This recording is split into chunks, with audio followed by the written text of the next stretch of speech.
Janvier 2005, dans un couloir. Recevoir une convocation de Def Jam Records et de son nouveau président Jay-Z. Quelle chance. Dans ce long couloir, elle attendait que la porte s'entrouvre. La lumière se leva et c'est tendu qu'elle se mit au centre de la pièce. La timidité s'enfuit dès l'instant où elle ouvrit la bouche. Elle avait laissé la pièce sans voix. Comment en était-elle arrivée pour signer avec l'un des plus grands labels au monde? Comment deviendra-t-elle par la suite l'une des figures majeures de la musique moderne? Mais surtout, qui était-elle derrière cette méga star? Ces questions trouveront réponse dans ce nouvel épisode de Rap & Time ayant été proposé par un de mes abonnés. C'est aussi à vous de décider du prochain artiste sur qui je vais revenir. Bref, sur ce, allons-y.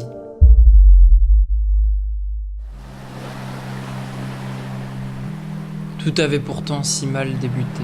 Les plages paradisiaques ne suffisent pas à un enfant triste. C'est bloqué sur une petite île au milieu de la mer Caraïbe que Robin survit. Entre vendre des vêtements à l'étal du marché et vivre dans un mobil-home, tout est fait pour que ses parents se brisent au doux son des vagues transparentes. Chaque vendredi soir, son père rentrait bourré et défoncé au crack. Ainsi, quand ses parents se disputaient, cela tournait rapidement à la violence, laissant Robin effrayée avec un mal de tête affreux. À ses 14 ans, une page se tourne. Ils ont fini par divorcer. Son père était parti se faire soigner et elle n'avait plus mal à la tête.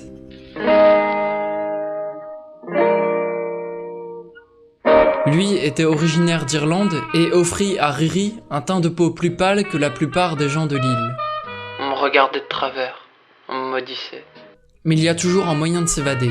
Elle, c'est par la musique qu'elle trouve son exutoire. Surnommée le rouge-gorge, elle passe ses journées à chanter et mènera un trio avec 2 de ses amis. Malgré les problèmes, toute sa famille la soutient et a une profonde confiance en elle.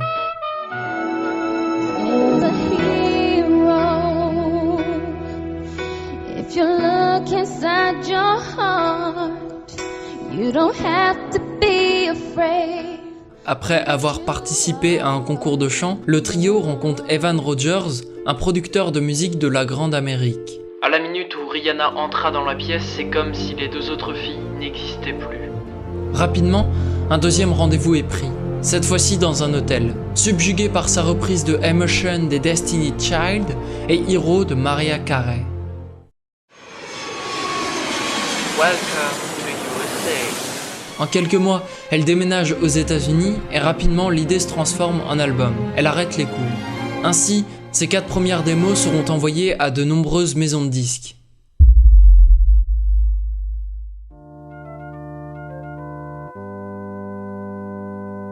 Tout était allé si vite.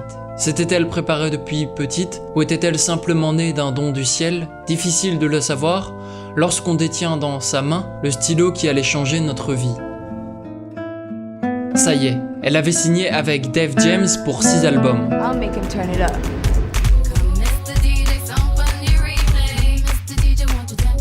Toutes ces années de galère s'étaient enfuies et voilà que son premier single sortait. En seulement un titre, elle fut sa première télé, radio, concert, interview et c'est 8 mois plus tard qu'un premier album sortit. S'il reçut de nombreuses critiques, c'est non sans succès. 2 millions de ventes uniquement sur le sol américain et commençant déjà à se faire une place pour une carrière planétaire.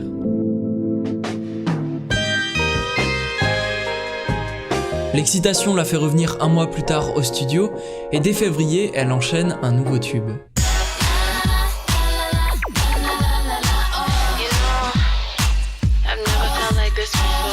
Il s'accompagnera quelques temps plus tard d'un deuxième album, proche par un reggae très présent avec de la pop R&B. La formule fonctionne une seconde fois, mais le succès mondial ne lui suffit pas.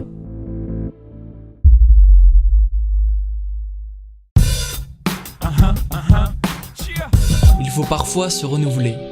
Sombre, mature, provocante, c'en est fini de la reggae. Tenue choquante, flirtant parfois avec le fétichisme, Gone Girls Gone Bad commence doucement à la faire rentrer dans l'histoire.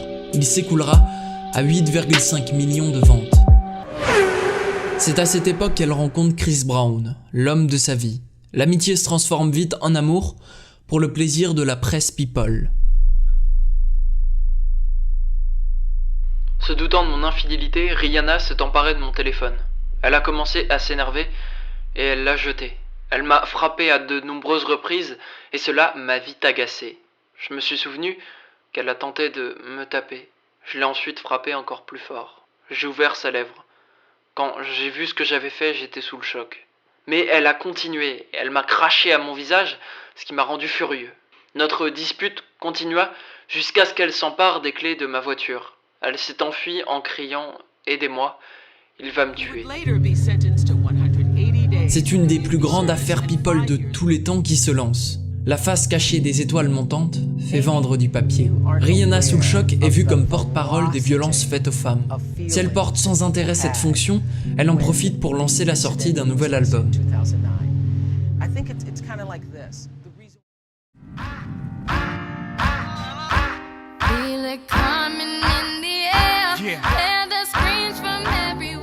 Rihanna est devenue adulte, son image a définitivement changé. Rated R est la suite à de tragiques événements. Elle s'est surpassée et le projet se forme comme une thérapie. Elle revient sur des thèmes difficiles, le suicide, l'amour, l'indépendance, vêtue d'un cuir noir face au néant infini du tourbillon de l'enfer. Pour beaucoup, c'est le pétage de plomb. Trop vulgaire, sombre et à la fois cliché, c'est une transition vers une musique moins lisse qui reçut de bonnes critiques, mais pas autant que prévu. Il s'écoulera à 3 millions d'exemplaires.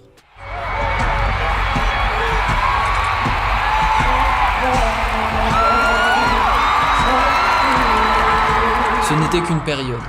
La dépression arrive comme elle part. Avec un retour de la reggae, Loud est plus accessible et enchaîne tube sur tube. Il est difficile par la suite d'énumérer tous les tubes tant ils sont nombreux. Mais c'est plus de 6 millions d'exemplaires qui seront écoulés dans le monde. Rien ne va plus. C'est après un clip, SM, bloqué dans de nombreux pays, que l'opinion publique se pose des questions. Surtout qu'elle reprend contact avec Chris Brown, enchaînant pseudo-relations, soirées alcoolisées, enfumées et dérapages de tout genre.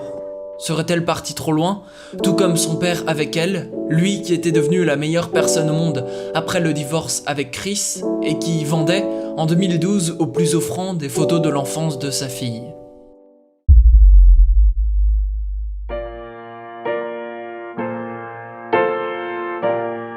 Si elle aborde beaucoup de questions humanitaires en créant son association, elle dépense aussi des sommes affolantes dans par exemple un sex shop parisien. C'est aussi ça Rihanna, une rebelle libre qui affirme tous ses choix, devenant un modèle de libération inspiré des cultures caribéennes et du mouvement Free the Nipples. Si cela dérange certains, la plupart des gens arrivent à séparer vie privée et figures iconiques, même s'ils ont du mal à tout suivre. Ainsi, son 6e album l'impose encore plus dans l'histoire.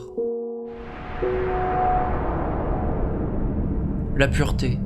Si on l'avait bien définie de tous les noms, on ne peut pas lui enlever une chose. Sa beauté est pure, faisant chavirer de nombreux cœurs. C'est dans cette lignée que Diamonds se classe, extrait de Unapologetic. We're like diamonds in the sky. You're a shooting star, I see a vision of ecstasy. When you hold me, I'm alive. À cette occasion, la tournée 777 est lancée pour son 7e album. C'est à bord d'un Boeing 777 que dans 7 villes, en 7 jours, elle réalisera 7 concerts.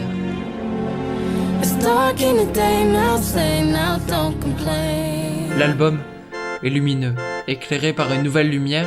C'est à cette occasion que le Times la classe alors 2e artiste la plus influente de tous les temps, derrière Mariah Carey.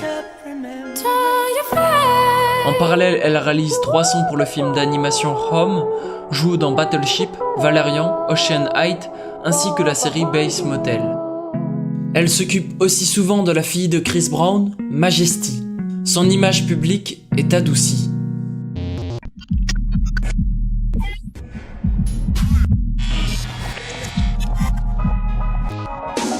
Par différentes mini-vidéos, c'est l'univers du prochain album qui est lancé. Maîtrisé, royal, créatif, c'est certainement l'aboutissement d'une carrière accompagnée par différents tubes. Rihanna semble avoir définitivement trouvé sa place.